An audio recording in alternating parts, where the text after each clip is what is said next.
Assalamu alaikum. One of the common questions we get is about jewelry. So I just wanted to take you over what items you need to consider when you're calculating your zakat for jewelry. So one of the first things that need to be considered is the purity of the gold or silver. So that's one. The second thing that needs to be looked at is the method for calculation. So we'll look at two ways. One is by weight, and one is the method of a jeweler. So valuation. Okay, and then the third thing we want to look at is also other materials, because jewelry obviously has many mixtures now. So first thing, let's talk about purity. Okay, so let's say you're above the nisab now, you have to pay on your gold and silver, etc., etc. But a lot of times nowadays gold or silver may not be exactly pure. It has other elements in it. So let's say for purity for gold they look at 24 carats. So let's say you have something that's 24 carats. Okay, then all of it, whatever weight you have, you would multiply the weight times the value of that gold, and it would give you a certain amount, and that amount would be then zakatable. Okay, but let's say hypothetically you had something that was 18 carat. So how would you work this out? Okay, so if you had something that was 18 carats, you would, let's say hypothetically it's 100 grams that you have, and it's 18 carats. Let's say it's a necklace or something like that. And so what you would do is you would divide 18 by 24, which gives you 75%. So in reality you would change this 100 into 75, because 75% of it is like that. So 75 grams times the current value, and whatever amount it gives you, that's what you would use for your zakatable amount, and then times 2.5%.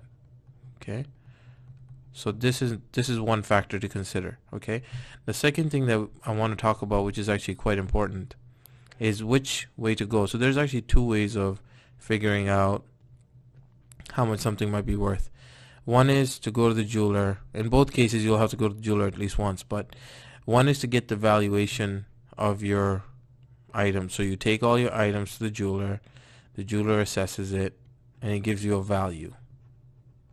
Okay, so let's say you go this year 2017, he'll say, okay, all this jewelry, these different items is worth so much, and the other items are worth so much, and it gives you a total, and that's the total that you have. Okay, and you would only be looking at the gold and silver, nothing else within it, which is part of the third portion, which is about other materials, but we'll talk about that in more detail. So this is one method.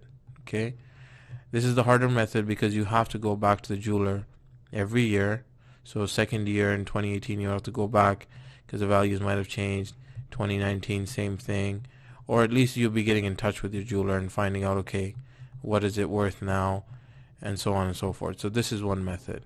The second method, which is something that I prefer, is to go by the weight. So you go to the jeweler tells you, okay, this piece number 1 has this many grams, piece 2 has this much grams, and it gives you the carats as well. So give you the grams and it'll give you the carats. Okay, 18 carat, 24 carat, and so on. Okay, and then once you have all of this breakdown, once you get it once, then you just follow the formula above, and basically every year you don't have to go back to the jeweler, and you have the amount that you have to pay calculated for you. And our calculator online on National Zakat Foundation, it gives you the option to just enter the weight. So if you already adjust the weight like how we did here of changing it to 75 grams, then you'll just add all of that up, and it'll easily calculate the gold for you, and it can easily calculate the silver for you. And once you do it, once you download the report, you have it on record for next year, and it'll be easy for you to do the same thing over and over again. Now, so I prefer method 2, and I think it's probably easier for more people to do this. So this is definitely easier. This might be a bit more accurate, but makes it difficult for you. This is a lot easier to do, And as you go on, you get a new item, you can get the information right from the beginning and just add it to your to the rest of your jewelry. Okay, the third part is to talk about other materials. So let's say you have a necklace or something else and it has diamonds, or you have a ring which has diamonds, and something might be platinum and etc. Okay, and God knows there's a lot of other types of materials out there. So zakat is only due upon the gold and silver only, not on the rest of it. So when you are getting your valuation done for part number 2, make sure that it's only for the gold and silver and nothing else. So for example, a necklace might be worth 5,000, but if they were to take out the value of the diamonds, it might now only be worth 2,000 or even less. So your zakat would only be due on the remainder, not on the actual entire value of that necklace. So that's something else that you need to consider. Hopefully this was beneficial to you. This is a question we get a lot, and it does become difficult for a lot of people.